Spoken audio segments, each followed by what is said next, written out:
Hi guys, gals, it's Victoria Lynn with another DIY video. Thank you so much for tuning into my channel. Please like, subscribe, share, and comment below. I really appreciate all the people who've taken the time out to watch my videos. Again, thank you. So this next DIY that I've done, believe it or not, is another furniture remake. And this one is actually for my mom. My mom has a very colorful living room, and she wanted something that was going to brighten it up. So she didn't want plain old white.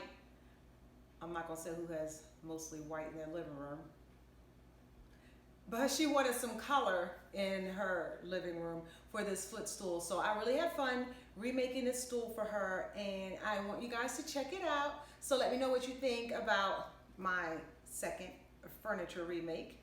And I had fun doing it, as well as shopping for colorful fabric for her footstool. Now it's a wrought iron, heavy, solid metal, which the name implies, wrought iron. The iron was turned. It's a heavy, solid footstool. It's pretty big, and it's very thick and comfortable for putting your feet on. So this will be a great addition to my mom's living room. So stay tuned to see how I DIY this footstool for Mama Lena. Thanks, guys.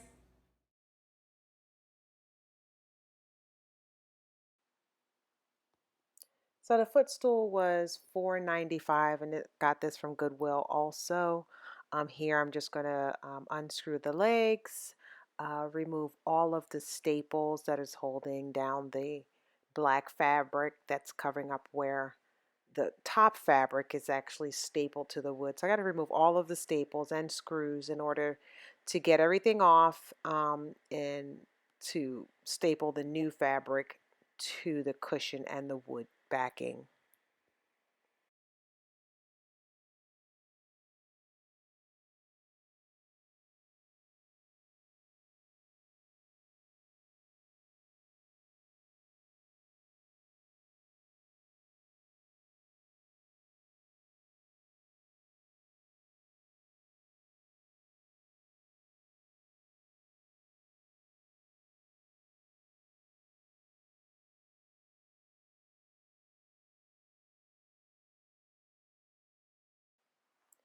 There were dozens of staples in this footstool. I had to use multiple tools in order to pull those suckers out and get the backing of the stool all cleaned up. There were so many staples. I didn't use quite that many when I stapled the new fabric to it. It was it was definitely a chore.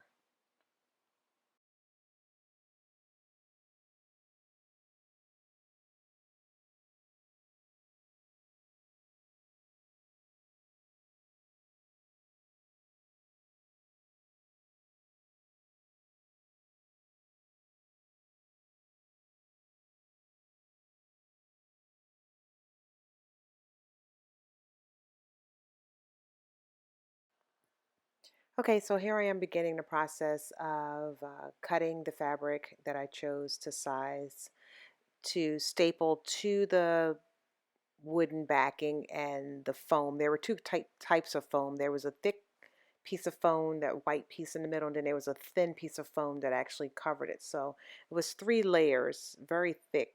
And the fabric that I chose was actually thick and a little stiff and hard to work with, which I maybe chosen something a little bit thinner and softer. But nevertheless, I wanted something that was durable, that could last with putting your feet on it. I didn't want something cheap and flimsy that would look bad after a while. So initially I started with trying to pleat it.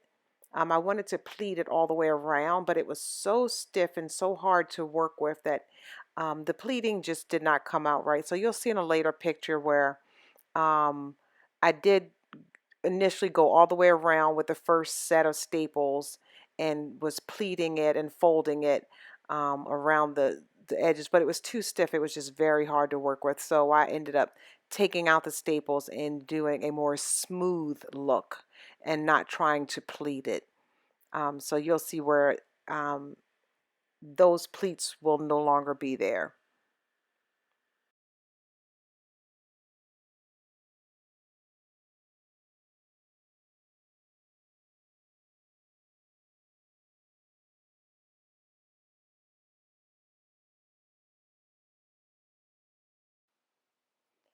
So here I'm just going to trim away all the excess fabric because there are some holes that I need to line up that black piece of upholstery fabric with, as well as the holes that I need to actually put the screws in to screw the legs back on. So I have to trim away all the excess fabric so I can actually expose the holes.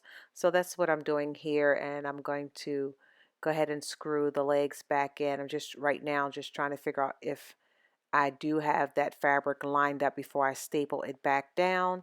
And then I will go ahead and screw the legs on, and we'll have the finished product.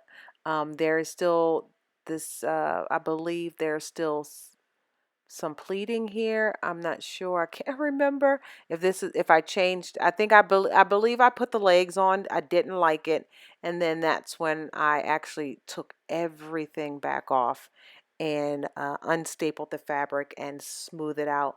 And so you'll see actually in this upcoming segment where it's all, I smoothed it all out and took away the pleating because it just didn't look like a nice finished product.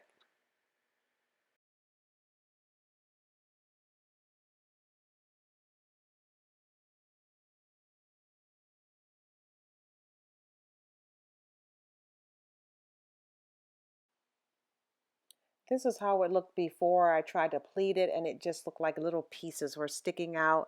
Just didn't look uniform. So I took it down, I flipped it back over, and I took everything apart and redid it. And you will see how it came out.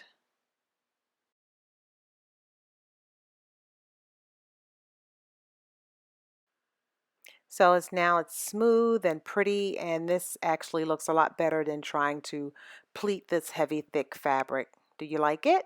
Let me know. Well, and thank you all so much for tuning in to watch how I DIY this footstool for my mom. And again, I appreciate each and every one of you, and I'll see you in the next DIY.